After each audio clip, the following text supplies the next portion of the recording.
The World Series is just starting, and so too is the work for the Twins this offseason. They've already started paring down the 40-man roster, but there are still plenty of moves to come. So today, we're going to get to the bottom of it and how the Twins can start the have a freaking offseason 23-24 campaign off right. This is Locked On Twins. You are Locked On Twins, your daily Minnesota Twins podcast. Part of the Locked On Podcast Network, your team every day.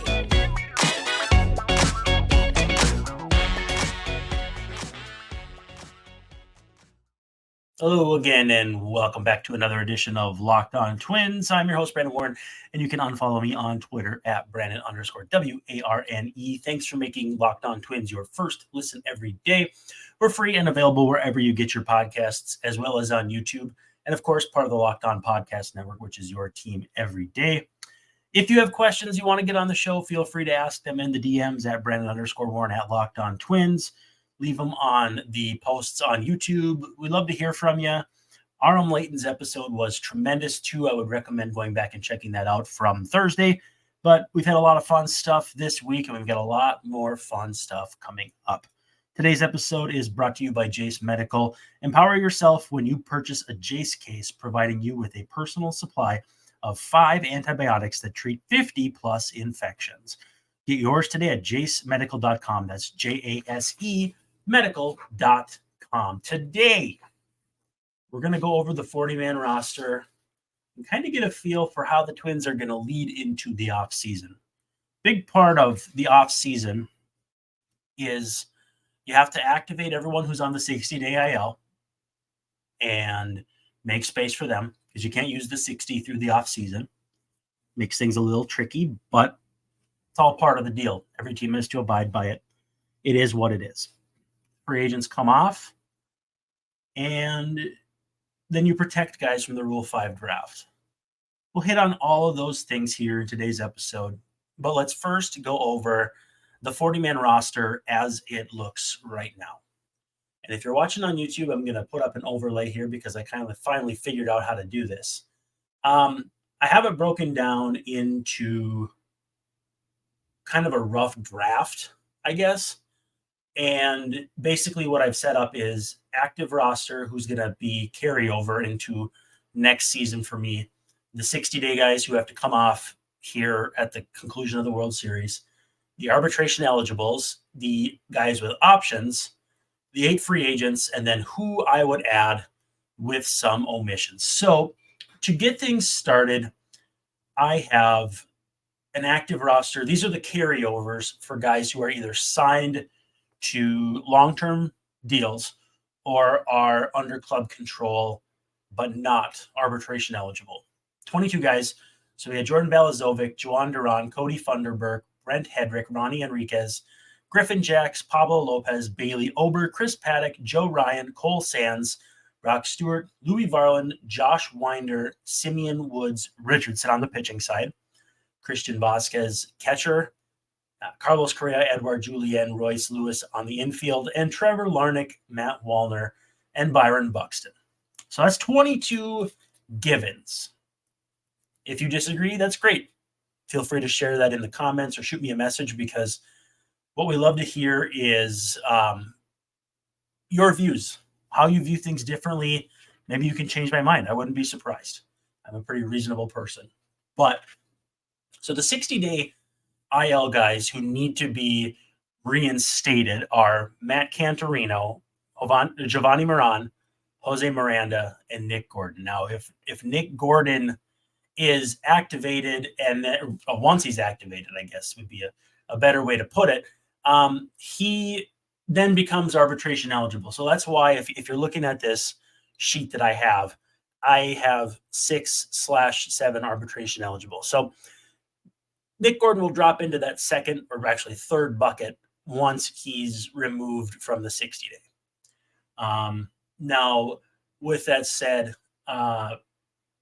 there's still a lot of wrinkles as far as the Twins don't just have 22 guys on the 60 plus these 4 guys to get you to 28. It's a lot more complicated than that because the arbitration eligibles which we will go over in the second segment, are, it's not a crowded class for the Twins. If you look at some teams, the Mets especially come to mind. The Rays have 16 arbitration eligibles. So we'll definitely be looking at that as far as options for the Twins, because they always are a big team that likes to trade. The Orioles have 16 arbitration eligibles. The Mets have 16. So the Twins having 7, well, technically the website says 9, but Jose De Leon and Jordan Luplow have already elected free agency and been outrighted off the roster. So started with 9 down to 7. They have, and these are the expected salaries from Matt Swartz at MLB Trade Rumors. Caleb Thielbar at $3 million, Kyle Farmer at 6.6, Jordan Luplow was 1.6. He's out of the picture. Willie Castro at 3.2, Jorge Alcala at $1 million even, Ryan Jeffers at 2.3 mil. Jose De Leon was $740K. He's not going to pitch next year, so pretty easy decision there. Alex Kirilloff at 1.7 million, and Nick Gordon, like Alcala, at 1 million. So that'll give you a feel for which arbitration eligibles we are and are not going to tender. And if you're, again, watching on YouTube, you can already see I've crossed out a couple names on a couple different columns, because I'm just kind of trying to keep myself kind of grounded here. Now, when you look at this active roster that I've listed of the 22 guys, I know you're probably thinking, well, why would you guarantee Balazovic a spot?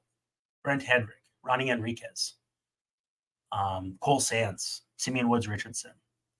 And I mean, I don't think any of those guys are necessarily a lock to be taken off or left on. Probably Simeon Woods Richardson a lock just because of the equity they have in him. But you want to keep your 40-man as fluid as you can heading into the offseason. When everyone else is in a roster crunch is when it's probably the best time to start trying to slip guys through waivers, as the Twins did with Gilberto Celestino, earlier in the season with Blaine Enlow. They had a few guys who cleared and remained in the organization. And those guys can be added back at any time. So those guys all could have one foot out the door theoretically based on the order that they're viewed as vital for this roster. As far as guys already out of the picture, though, Oliver Ortega claimed off waivers by the Astros, Luplow, Andrew Stevenson, De Leon, all opting for free agency, and Gilberto Celestino outrighted, does not have the ability to refuse that outright, so he'll remain in the system for now. So yeah, you got 22 active, 4 on the 60-day, 6 arbitration eligible. That gets you to 32. 2 with options gets you to 34.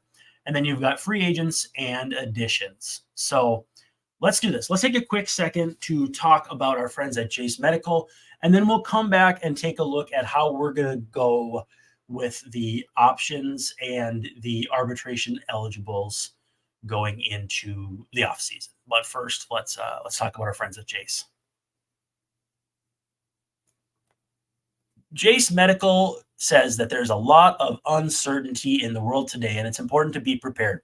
Maybe you're traveling overseas. Maybe there are events taking place that are out of your control. You don't have to look far on the news to find something like that. Don't let your health be out of control, however. Jase wants you to be in control. That's why they have the Jase case. The Jase case is a personalized emergency medication kit that contains 5 essential antibiotics that treat the most common and deadly bacterial infections. Also, it's really cool. It fits into your baggage. It's smaller than a toiletries bag, but equally as important and then some.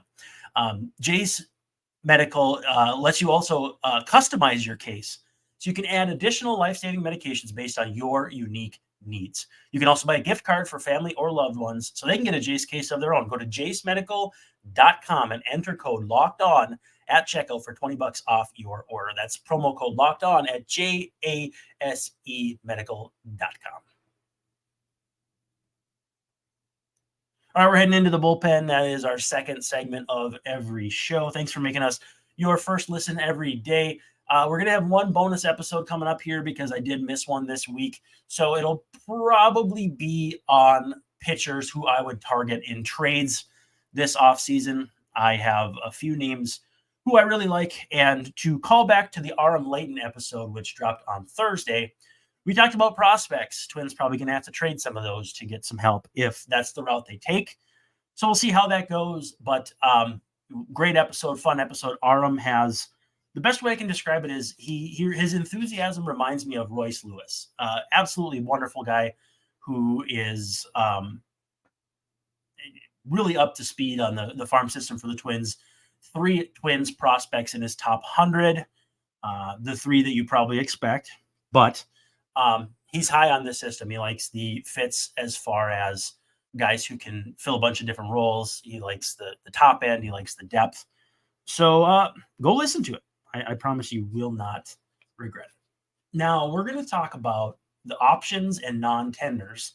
I'm going to put my little sheet back up on the screen.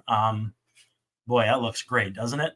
I'm still kind of learning how to use all those. But so the Twins have technically 7 arbitration eligibles. We already went over what we expect them to make. I'm going to keep that page up just so we can refer back to it. So Caleb Thielbar is probably the first arbitration decision that, to me, honestly, $3 million for him for as good as he was last year, and then this year the homer problem kind of reared its head late. But for $3 million, you can't do much better on 1-year deal for a reliever. So Thielbar's a thumbs up for me. Kyle Farmer at $6.6 million is a thumbs down.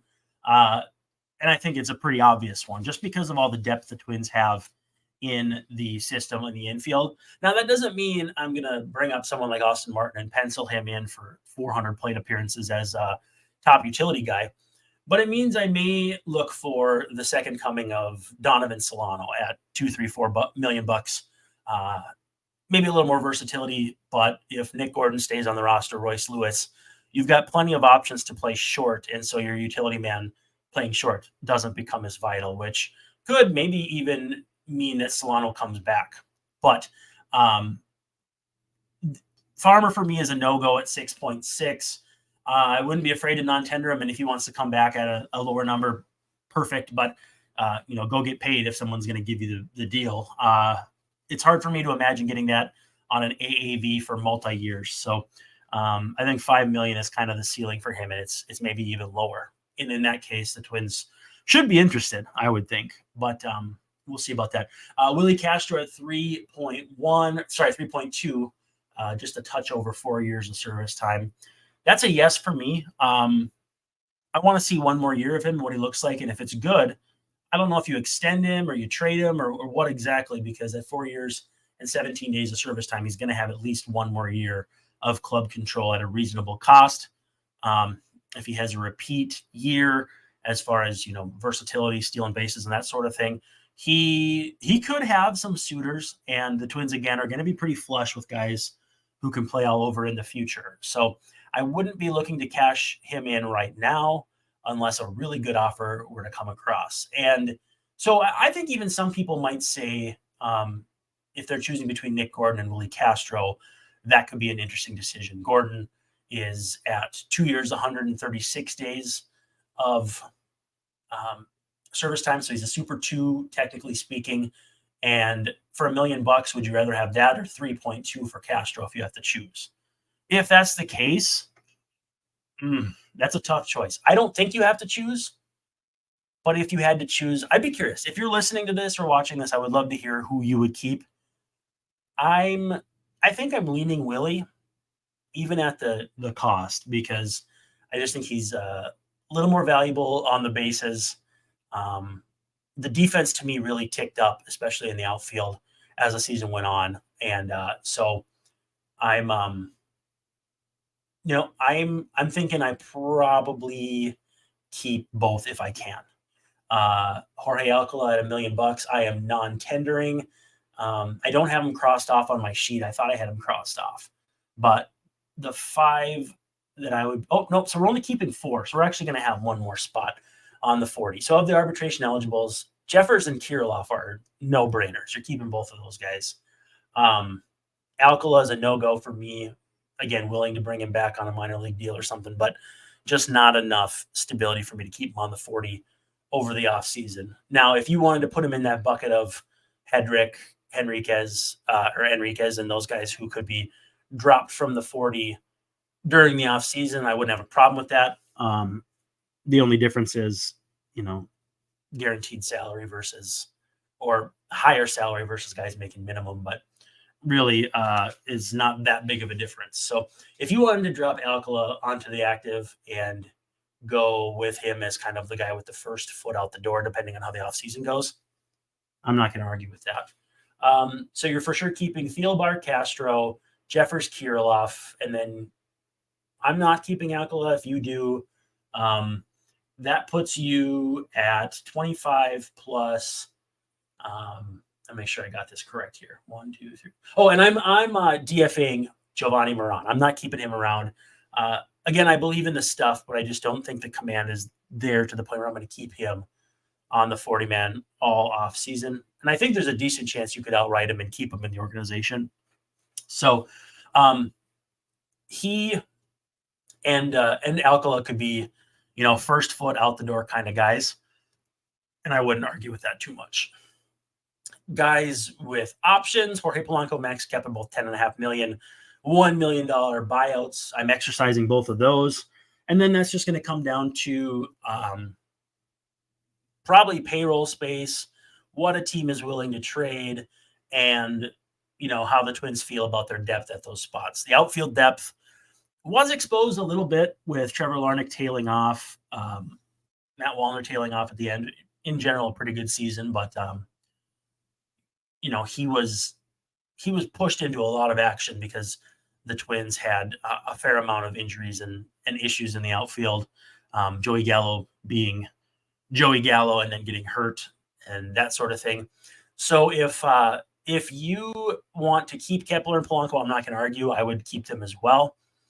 But if you believe they have enough infield depth to not pay Jorge Polanco $10.5 million, you probably better get a really good starting pitcher back for him. Now, I don't know what the marketplace is going to be like for an infielder like Polanco on a one-year deal.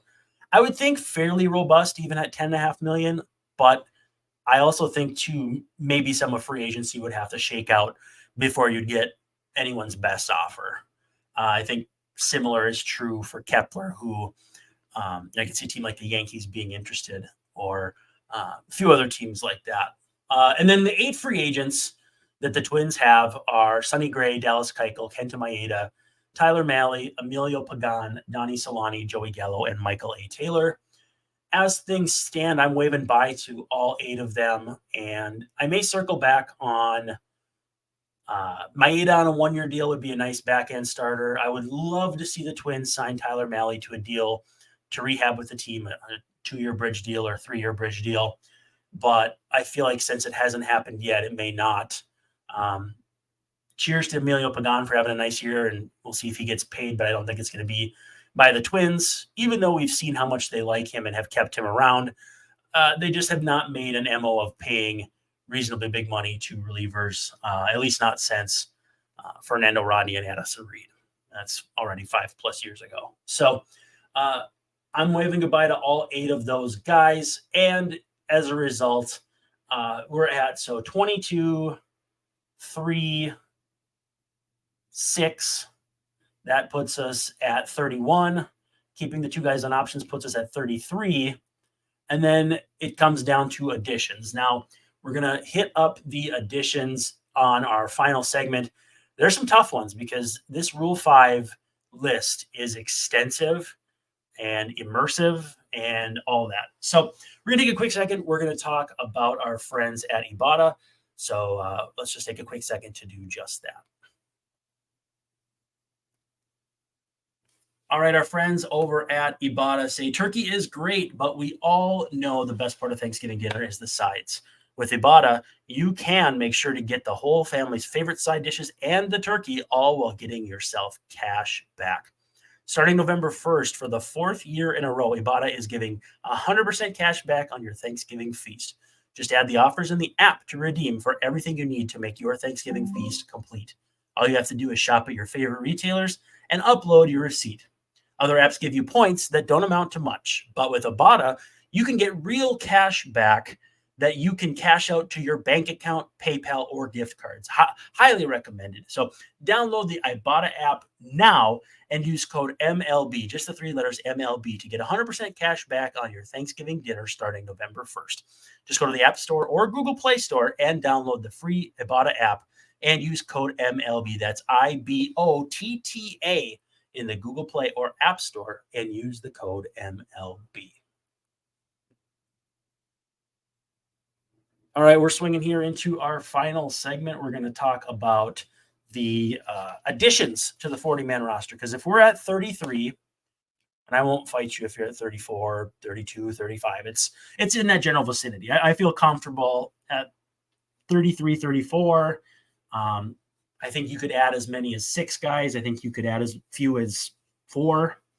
And I could see even 3. I don't know that I would recommend 3. But I could see it, depending on how aggressive they plan to be this offseason in free agency and that sort of thing. But let's pull this up one more time for the rest of the way. And so for me, the givens that I'm adding are Emmanuel Rodriguez. Spoiler alert, I said the Twins should see what kind of starting pitcher they can get for him in a trade during the Aram Leighton episode. And he set me straight. So I still think they should. If you can get Jesus Luzardo, you get Jesus Luzardo for him. But with that said, I'm adding Emmanuel Rodriguez, Austin Martin, Jose Salas. So Salas came over in the Pablo Lopez trade. Didn't have a great year, but has still got a pretty good pedigree. And then this is where it gets kind of tricky. I initially had Junior Severino, and I kind of go back and forth between him and Anthony Prado. When I look at Severino, obviously you love the power, but the walk rate and the strikeout rate leave a little to be desired. I could see Severino getting Rule 5, especially if the team thinks he can stick in the middle infield. But 35% strikeouts plus at AAA is, it could be a deal breaker. Meanwhile, Anthony Prado walking well into the double digits, not striking out that much. I think I could go either way with that. So the no-goes for me on the Rule 5 are David Banuelos, Ricardo Olivar, Jefferson Morales, Rubel Cespedes, Alexander Pena, Yohander Martinez, Endy Rodriguez, Andrew Bechtold, Seth Gray, Yoiner Fajardo, Alaric Solari, Willie Joe Gary, Will Holland, Carlos Aguiar, Sean Mooney, Alejandro Hidalgo, Develson Aria, Brian Medina, Francis Peguero, Cody Lorison, Miguel Rodriguez, Austin Schulfer, Alex Scherf, Hunter McMahon, Denny Bentley, Taylor Floyd, Reggie Grace, John Stankiewicz, Matthew Swain, Gabriel Yanez, and Samuel Perez. So I almost need to take a breath after that. That's a quieter list. The Twins have a tendency to always slip in an extra reliever or pitcher that maybe we didn't expect. Brent Hedrick comes to mind. Casey Legumina before they traded him to the Reds for Kyle Farmer comes to mind. So if they go that route, initially I thought maybe it would be Cody Lorison, but his stint in AAA was not as good as you would hope for a guy they'd add to the 40. Now, with that said, any of these pitchers that you add, you could also protect from the Rule 5 and then drop from your 40 after the fact. But, with that said, if a team isn't going to commit to them Rule 5 but wants them, they would probably claim them since they wouldn't have to keep that guy in the major leagues all season long. So I don't know. It's something to think about. There's a lot of semantics there. When I look at that list, there's really not too many guys who I would even think twice about. Now, my toughest omissions, and I think you actually probably have to add one of these guys, is Alex Izola, Chris Williams, and Jair Camargo. Without knowing much about those guys defensively, all of them had really nice offensive years. So again, it's going to come down to defense and which one is the best of the best. Camargo, to me, kind of stands out. If I were to power rank them, it would be Camargo, Izola, and Williams. But I really do think they need to add a catcher based on the luck, not luck, but fortunate situation that the Twins had that both of their catchers stayed healthy all season long. A bit of a chicken and egg scenario. They only used 2 catchers. Was it because they mixed and matched them enough to keep them healthy, or vice versa? I don't know the answer to that. I don't think anybody does. But to me, that is something you have to protect against. With that said, you're not going to lose all 3 of these guys. And if you like them a relatively similar amount, you could, in theory, not protect any of them and keep that 40-man spot open. Or you could use it on Severino or Prado, assuming you used one on the other, or one or the other already. Keone Cavaco, I said, is a tough omission. Really, it's more about just more about disappointment with how his career has gone to this point. Nobody's going to Rule 5 him, but it kind of stinks to get to this point, and he's not anywhere near ready to help high-end minors, let alone in the majors. So not going anywhere, but still a tough omission in the sense of like, man, this is not what I expected at all. And then I think you can make a case for Deshun Kiry. I'm going to tell you why. You've got Joey Gallo and Michael A. Taylor with 1 foot, 2 feet out the door, more or less. Kiry, to me, has enough tools that he could be that 4th outfielder type. Not enough to be insurance for Byron Buxton. I still think insurance for Byron Buxton is going to have to be at that Michael A. Taylor level. But with that said, I would feel good about giving Kiry a shot if he goes to St. Paul to start the year and his numbers from last year kind of carry over. I think he gave people a lot to be excited about. So yeah, my toughest omissions are the 3 guys who can catch. Not all listed as catchers on roster resource, I might add, but Jair Camargo is not even on roster resource. In fact, I sent him a message to get him added. But I think I would keep Camargo on the 40. I don't have him on the additions, but again, this is a fluid list. This is a fluid situation, and this is a screenshot. If I could have it be something I could update in real time, I'd be moving these guys around a little bit. Rodriguez, Martin, Salas are gimmies for me. They're guarantees. Severino or Prado. I say Severino on the screen, but someone talked me into Prado. They said, well, why not Prado instead of him? And then I went back and looked at the numbers again, and I really, really do like somebody who walks as much as Prado. So I could also see, and we don't have Michael Hellman on this list too, which is straight. Oh, you know what? Because he's listed on the major league roster instead of the minor league roster. So I actually accidentally skipped over him. Michael Hellman could be in that conversation as well. Plays all over, but he's already 27. Rule 5 draft guys are usually a little more sexy than that, or at least have more exciting skill set. But with that said, a 27-year-old guy, he's going to be ready-made out of the box who he is. You're not going to have to worry about if he's a 20-year-old Willie Mopena whose development you'll stunt if he's not big league ready. It kind of is what it is. But you could talk me into anybody on this list outside of Cavaco. Oh, and Aaron Sabato. I'm not keeping Sabato. The batting average just isn't there for me. Aram talked me out of Sabato being Rule 5. I thought Sabato could be Rule 5, hit 220 with like a 750 OPS and 22 bombs for Oakland next year, sending the casuals into a tizzy. But I don't think it's going to happen. He doesn't play a premium enough position or have enough bat to scratch one or both of the itches of teams drafting in the Rule 5. I think teams are going to focus on up-the-middle talent, hard-throwing relievers, maybe a back-end starter, just kind of like what we see year in and year out. So that puts us initially at about 36. You're somewhere in that 35 to 36, 37 range. To me, that's a sweet spot. Now, if you want to add Camargo, Prado, and Kiry, get you to that 34, 37, or 35, 36, 30, easy for me to say, 37, 38, 39 area. That's not the end of the world. In fact, you may even see that because you can always take guys off, but you can't go get them back if they're, well, I mean, I guess if they're Rule 5 and get sent back, but you can't go get them back just to get them back. So it's easy to keep guys and then DFA them, then easier than to go back and try and get them after the fact. So 4 spots, 3, 4, 5 spots, depending on what of those guys you like that maybe I don't or I don't that you do. And so I think the Twins are in a position where their 40-man roster is actually pretty solid. They can add all of their impact prospects they need to, maybe a couple extra. Again, if they dip into that relief, that sneaky relief arm, or that, maybe someone we're not thinking about, I'll be curious to see who that would be. But for now, I think the 3 gimmies are Rodriguez, Martin, Salas.